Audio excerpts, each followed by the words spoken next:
Welcome, everyone, to the PCS Like a Pro show. I am your host, Megan Harless, as always, and I'm glad for you to join us today.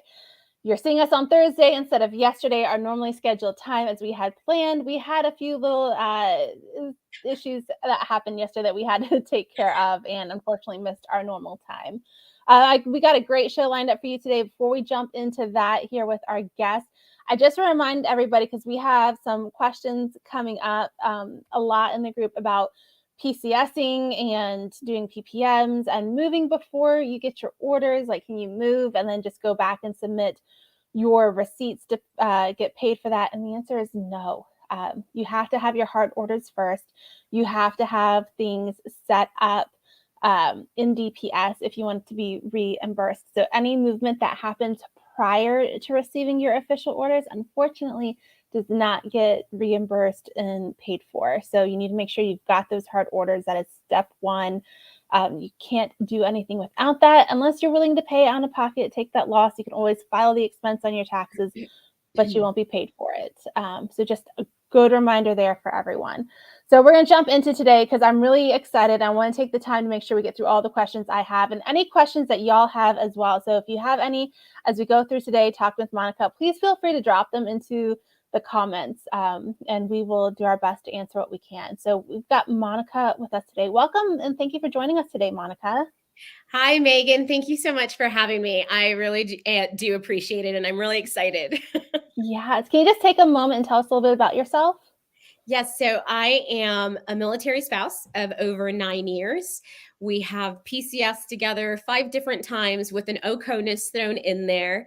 We have geobatched quickly for just a career course, and that we have 2 very, very spirited young ladies that are now enrolled in school, one in preschool. So I get 3 hours alone time during the week. That is huge. I know many parents out there believe that. And so we are now, and we just PCS this summer. We just got to our new duty station in August. Yeah, so many folks PCS this summer. So let's take a minute and talk a little bit about yours. So your PCS took you on a road trip this time. Not exactly the road trip everybody may have planned of or thought of or wants to do, but can you tell us a little bit about what was the cause that kind of delayed your PCS from happening, and then what was the catalyst for having to do this road trip that you went on? Yes. So the cause of the 7-week, it was a 7-week PCS for a 2-hour move, you guys. So the reason that happened is housing. So the first home that was offered to us, we were ready to take on, had flooded 6 years in a row. So it was a big no-go for us, especially because it had not been checked for mold. None of that was on their maintenance reports. And the flooding was either from almost to the roof of the ceiling of the basement to minimal flooding. And this is on post housing, right? Correct. On post housing. Yes. And so when we were set to take that home, we did what we were supposed to do. We assigned our moving trucks. We got everything squared away. We had our dates for movers to come. And then we got the report on the house and we declined the home. There was no way we could take our family and live in a home that could be infested with mold. And that we had living space that we wouldn't be able to comfortably live in due to all of the flooding that had happened. So we denied the home, and then they came back with, well, fine, that's great. We wouldn't have accepted it either. So we have another home for you. However, it's an additional 4-week wait. So that added 4 weeks to our move. There was no way that we could change our transportation. There was no dates available after that. So we had to kind of stick with our original pickup date and find something to do with the family for 7 weeks until our home was ready, and then we can have our household goods delivered. Which is so crazy. So you would think for going 2 hours, the distance between where you were leaving from that installation to your new installation, that should be the easiest thing, a door to door, but yes. you couldn't because of the housing issue and having to wait for that. So you went on this road trip. Can you take us through a bit of your PCS road trip? Where did you go? What did you do? How did that kind of go? Yes. So, I've listened to some of your segments before, and I know that making it a road trip or an adventure is one of your top 5 or 6 things to do. And we're a family that firmly believes in that and advocates for that. We have been able to do it on different moves. Even when we moved to Oconus, we asked our Sato Travel to give us a delay wherever our connection was. And we stayed a few days in Detroit or what have you before we made the big flight overseas. So this time with 7 weeks, we had ample time. And my husband took 2 weeks PCS leave. And we stopped in Louisville, Kentucky, Nashville, Tennessee. We did friends with Indiana. And then we went on to Michigan, where we couch surfed with family in that area. But a big goal of our families is to hit all 50 states. So having this ample time and making it a road trip really helped us click off some of those states we had not visited yet. And so that's what we did along the way. We had some adventure. We stayed in a lot of hotels. And then we finally couched and bed surfed with family when my husband had to come back and sign into his new duty station. And we were really thankful for that because we were already paying out of pocket for hotel costs for him for 3 weeks to live at an IHG hotel on post, and so he could start working.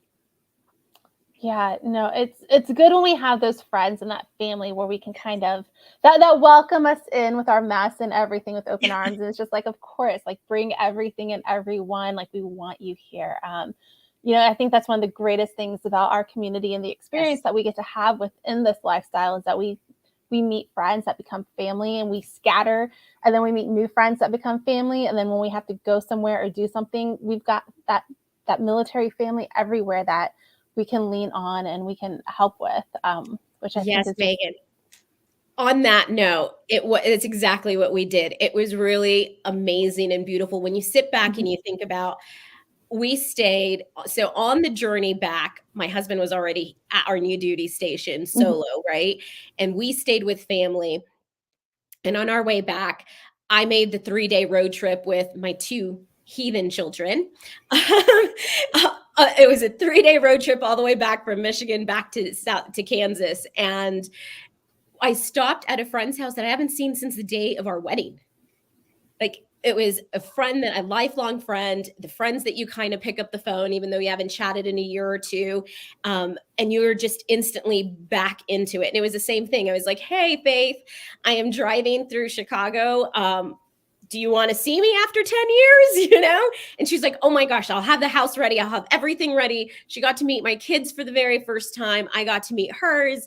It was amazing. And on the way up, we stayed with friends we haven't seen since we were stationed in Germany. And so just a big shout out to military families in our military community that in the midst of all the chaos that we endure, all the hardships that we endure, we truly make friends that become family. And that in a heartbeat, in a drop of a hat, when you say, hey, I'm driving through, they're like, come on in. Like, we will make room somewhere. We will camp out together and we will make it a party. So it was very welcoming. It was amazing and a true testament to what our military families and our military lives can give back to our own communities. Yeah, no, absolutely. I love that my children have like these honorary aunts and uncles and cousins like just scattered everywhere. And my daughter is like finally starting to realize that she's like, I know people like all over the place. Like, can we go vacation at their house? I'm just like, Yeah. I need to talk to their mom first, but we'll work out what we can. Yes. But I think that's just one of the cool perks of our community and this lifestyle that we get to live. So this amazing, crazy road trip that you had. So can you talk us a little bit about like the logistical aspects and like how that kind of worked, and then what did you learn along the way that you like either a hard lesson learned or something like if you're gonna do like tell other people like if you're gonna do this like do this instead. Um, so logistical hotels, right?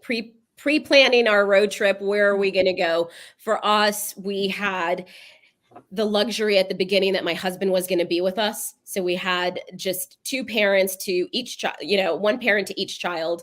And we made the roadmap. Okay, we haven't hit these states because, as I mentioned, it's one of our family goals. Mhm. We haven't hit these states, and they fall along the trail to get to our final destination, where we'll spend a couple of weeks in Michigan. And so mapping out that road trip and figuring out hotels that had accommodations for the kids that they would Mhm. enjoy, because PCS season is stressful. You just had your entire house picked up and sometimes could have seen things broken on the way out to the truck. It's just your anxiety filled and stress that why not make it a little fun for the kids, Mhm. because you're already putting your stress on them. They feel it, right? So, for us, it was getting hotels that had swimming pools or were close to things that we could take them to within walking Mhm. distance. So we're not back in that car, because we're in that car for hours on a road trip. So walking distance, swimming pools, things to do, amenities in that area that we can get to for them, and booking those hotels ahead of time and mapping out our course. And on the way back, what was important for me, because I was soloing then, it was Mhm. just me, the car packed with all of our things, and two very loud children. It was very important for me to map out stops. So Mhm. even though I was going to drive 5 hours that day, I knew I'd lose my mind with my girls if I did the full 5 hours straight. So I mapped out a stop, and it was a children's museum. On every road trip, we stopped at a children's museum along the way, whether it was an hour or two in or 3 hours in. But there is always that a mom has a surprise for you in a couple of hours, like, let's just do it. And when we Mhm. made that stop, we ate.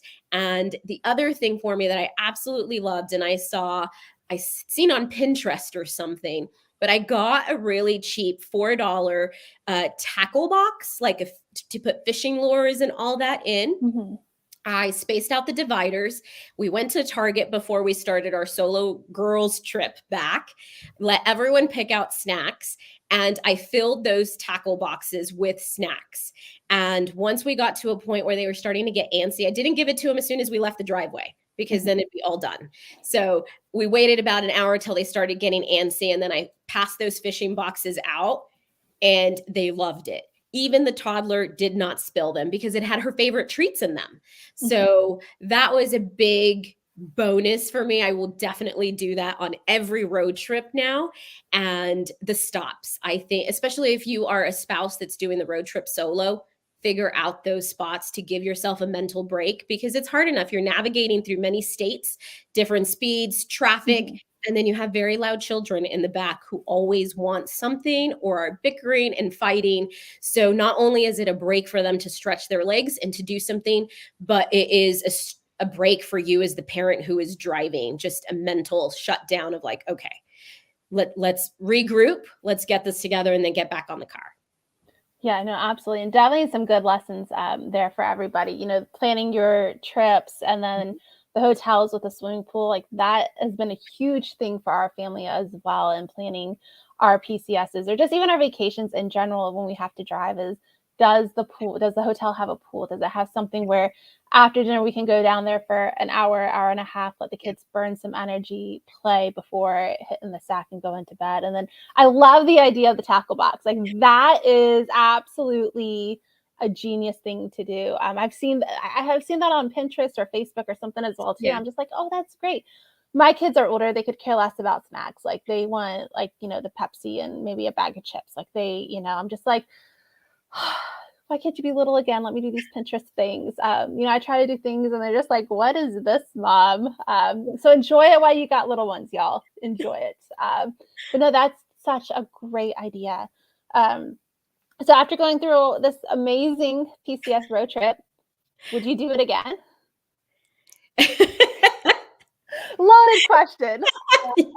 Very loaded. Would I voluntarily do it again? Probably not. At least not, well, not for that long of a period. Mhm. 7 weeks was brutal. I was very exhausted. Someone was saying, "Oh, your summer looked fabulous. You did blueberry picking. You did all this." I was like, "That's because I needed to get them out of the house." Like I was 90 miles an hour every single day. Don't break this. Don't touch that. Like let's just get out of the house. Who cares? Run through the sprinkler. Just trying to keep them busy, because Mhm. either we were in a small hotel or we were at a family's house who did not prepare for a toddler, right? Mhm. So it was very busy. I was very exhausted. So for 7 weeks, I wouldn't do it. Would I road trip from a duty station to another knowing that I just had a week or 2 weeks? Yes, I would do it. Mhm. Absolutely. There's just so much to see. There's so many things, there's so many new adventures out there and so many things you can learn, and you can, Mhm. stop at a stop that will get you integrated into a new culture, things like that. Like, I think that's very beneficial for our family in Mhm. general. So definitely would do a road trip again. For 7 weeks, absolutely not. But I can't knock it out. It's the army, right? So it's the military. You never know what curveball you're going to be thrown, so you can never actually cross it out and say never again. Yeah, no, absolutely. The military likes to throw us those little curveballs. Always appreciate those. So let's shift a little bit because I really want to talk about this next piece that I think a lot of spouses really struggle with when PCSing, and that is taking our passion, whatever we are involved in our passion at one duty location, and taking that with us and being able to continue that and do that at our next location, not feeling like we're starting over, not feeling like we're that fish out of water, not feeling like we left our identity and everything we loved behind, but being able to take it with us. And so for you, you advocate for food insecurity in our military community. So can you walk us through, like, how did you get involved with this?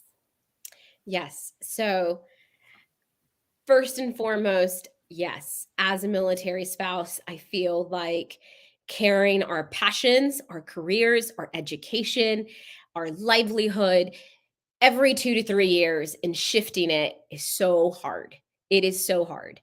And it is hard to regain momentum and confidence because you just left something that at, let's say, a high peak. And now you have to go start all over again. And that is difficult on all aspects. And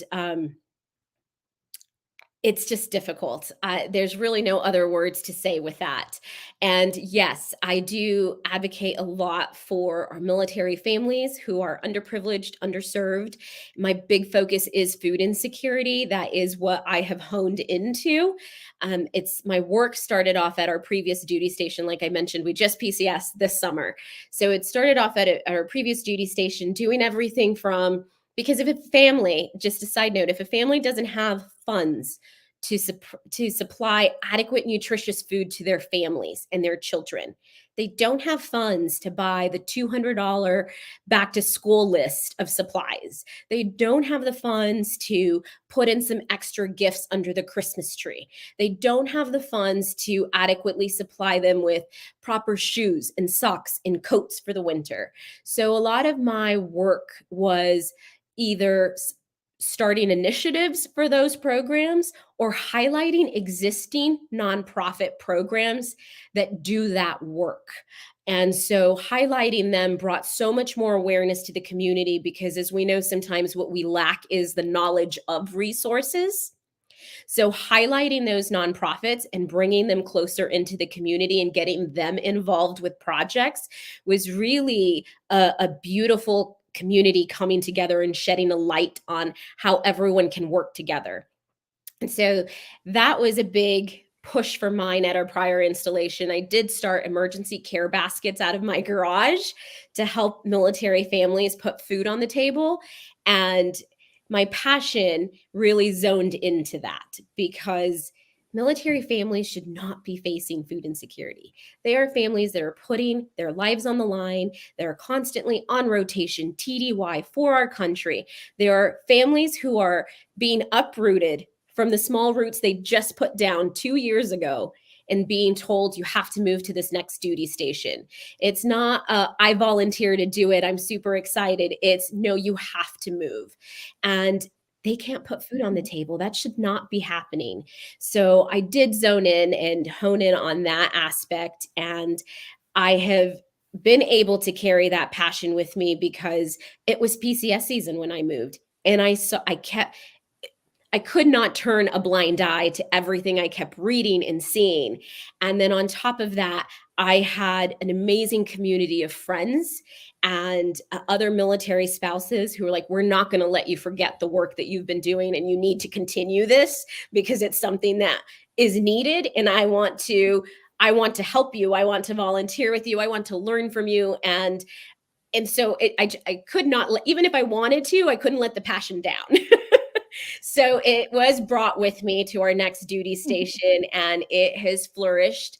And it is really beautiful to see all the community members, that both civilian and military, that want to be a part of building a stronger military community here. And so that is exciting, and it helps foster that passion and expand that passion. So I'm very fortunate. I know that this is not the tale that every military spouse endures, because I will gladly raise my hand up and say, I have faced the, I don't know what to do with myself. I've lost my complete identity. I have been angry at the Army and angry at my spouse for taking me, and I had to leave my career behind. And he still remembers that, because he made a note of that this summer. He was like, I've already made her shift her sails a couple of times. Like, I can't continue to do that. And I was like, wow, you remember that. So it's not, I know that it's not always this way. It's not always a running start when you PCS, because again, I have been there when I have been in the dumps and just really lost all self-confidence, all identity. So I have done both ways. I have lost who I was, didn't know how to regain that person after losing a career and friends and everything, and stability. And then I have been like this PCS where people didn't let me get that far. And they were like, no, ma'am, you're here 2 weeks. I'm giving you, I was literally given 2 weeks. They said, on my calendar, I will reach out to you. You've got your 2 weeks, and we have to start making things work. So I'm a military spouse like every other person that is possibly watching or out there that we want to bring into this conversation. And I have seen both sides.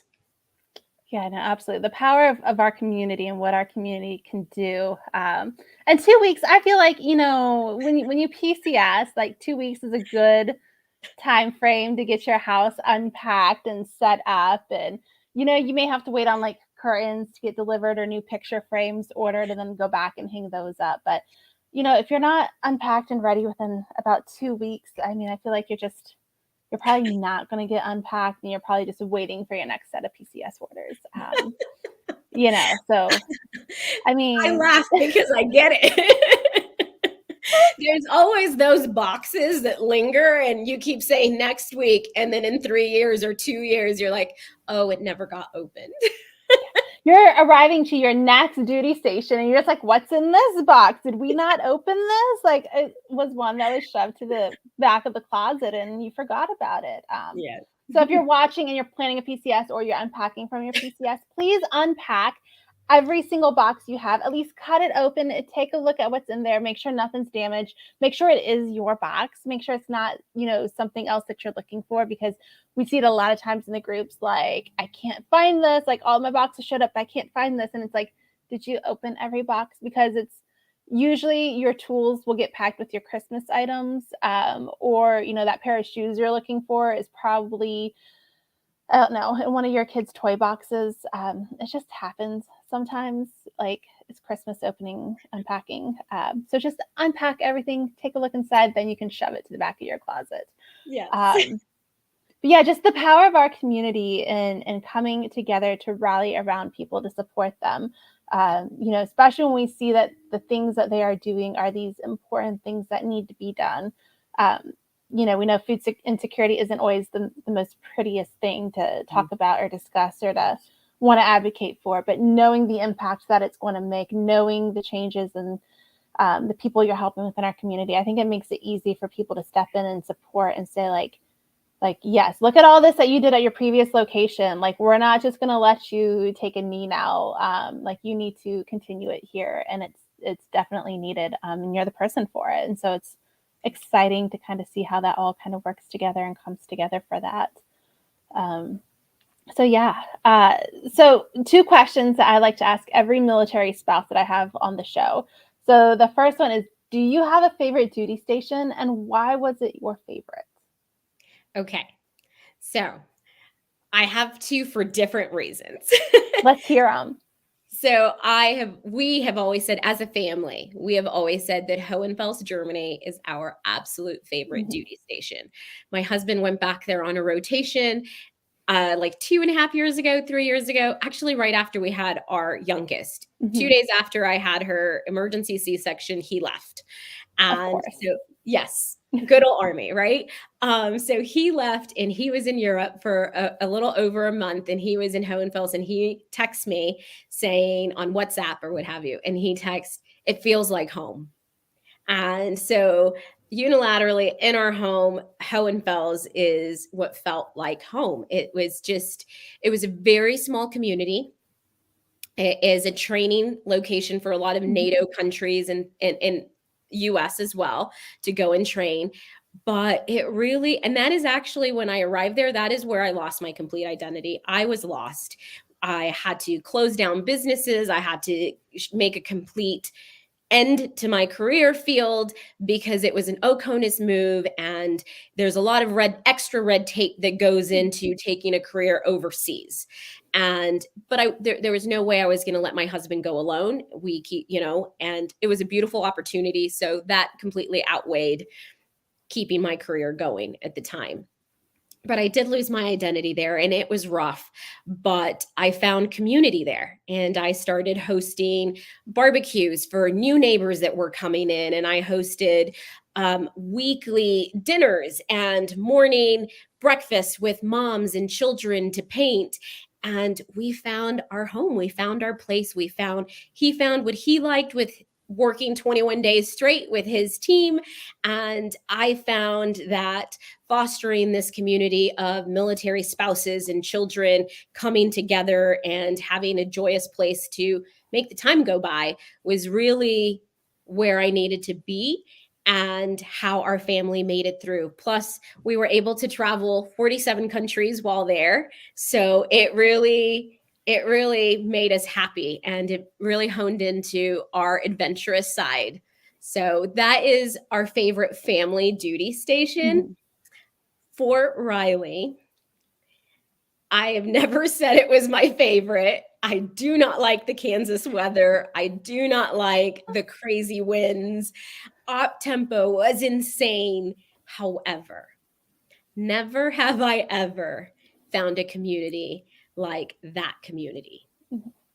From retirees, from civilians, from businesses, to families, to children who got involved with volunteer projects I started, to spouses, to chain of command.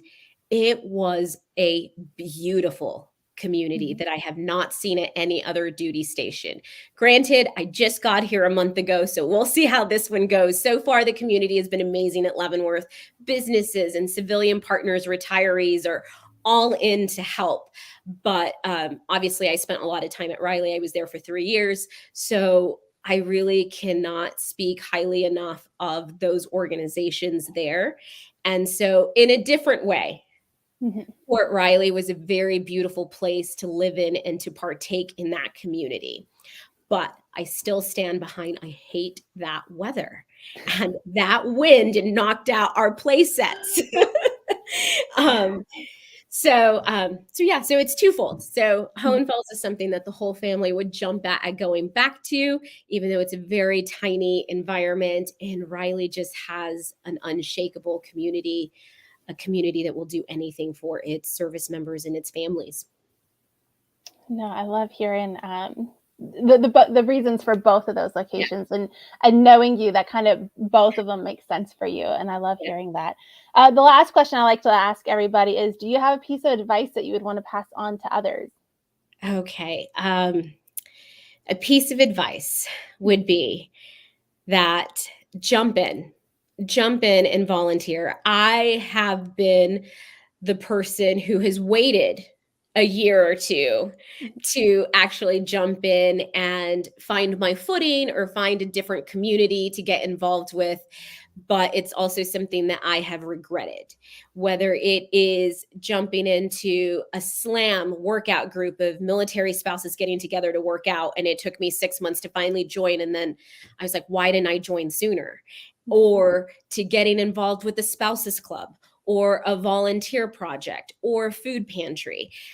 my biggest thing is overcome your fear of being boxed in and go out and shake your comfort zone a little bit and volunteer when those volunteer opportunities are coming up, or when they see, hey, come join us, there's a free coffee or a free workout group or what have you.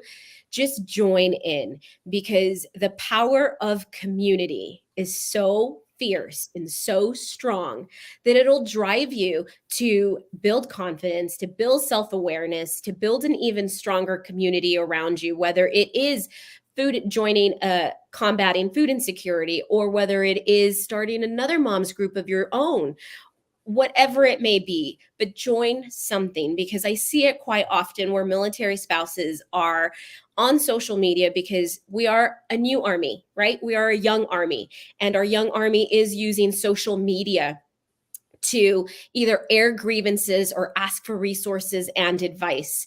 And so when you see the outcries of spouses saying, I'm here just, I want to find a friend, I want to find a friend, I ask that you're going to also see on social media, hey, we're looking for volunteers for this community project, or hey, we have a mom's group. Go out there, just show up, volunteer, raise your hand, because I guarantee you there will be a spouse that will say, I'll pick you up if you don't have a vehicle, or I'll meet you there 5 minutes early so you know where to enter. So just raise your hand, take that plunge, because community is strong, and building it takes one first step, and that's on you. That step's on you to be able to put yourself out there. So that would be my advice. Take that step, shake off those cobwebs, shake off the fact that you have a comfort zone, and just try it, because you're going to find your person, you're going to find your tribe, you're going to find your community. And that is going to help you have a better grasp on your family, on your community, on your lifestyle at that time, whether it's high op tempo or low op tempo, whether it's a school environment, but you'll have people going through those same trenches with you. So that is my advice. Just shake off the comfort zone, plunge in, and take it step by step, and find your community in that way. Yes, no, absolutely. Such great advice. As we always tell people here, like, don't be afraid of saying yes to something, because you never know what that one yes is going to open for opportunities to you. And you also don't know who you're going to meet as well, because I've met some of my best friends in this community by saying yes to the coffee date, or saying yes to going, somebody wanted to go do something, and it was just like, will you come with me? And it's like, okay, fine, I'll go. And then just what that opens up to. We do have a question in the comments here from Heather really quick. Heather goes, how would you encourage a spouse who has been burned by their community? How can they get in and try again? Oh, that is tough, but I also feel that that is something that a lot of us military spouses have endured. We move very often and run into a new group of people constantly. So that opportunity, that chance to get burned happens. And my advice is to try to go the higher road, because with people that burn you, quite often that is what they do. People start making note of all the bridges that they have burned along the way. And so I suggest take the high road, dust yourself off, take a moment. Honestly, if you need to take a couple of moments off from social media, take a couple of moments off from being super social, then that is what you do. But never be afraid to go back out there. I will say, when I have gotten burned, I tend to go back out there light-footed. Yeah, not full-fledged in, not the Monica, let's go do this, but just very light-footed, and put my feelers out there, because you do, I feel, start to get a sense of a gauge of the same characteristics that one person had, maybe another has. So you start being you keep them at arm's length. So my tip is that take your moment to grieve that friendship you thought you had, or that alliance you thought you had, because it is a grieving moment. It is a time for you to mourn something that you thought you were building with someone that burned you. So take that time to reflect, to think about it, but don't let it stop you from shining your light. Go out there, find someone who has the same passion and thinks like you, because we're out there. People are out there that think like you, and find them, and then embrace that relationship. So Heather, thanks for the question, but that would be how I would navigate that. Yeah, definitely. As Heather and Abigail both say here, great advice. Sometimes we have to understand too, because that's such just a hard, sticky situation to be in, is that sometimes the person that we are trying to work with or advocate with isn't always the best fit and the best person to work with. And so sometimes it's like just trying to find the better person in the room that more aligns with what you're doing and what you're trying to accomplish. And sometimes it's hard to do, but as Monica said, don't give up. Just get back out there and keep on going. And I think that's definitely some great advice that we wrap up today with. I'm so excited you joined us today, Monica. Thank you for taking time out of your day to be here with us. Thank you so much for having me. I'm super excited. I was super nervous coming on, but thank you so much for making it so comfortable and welcoming.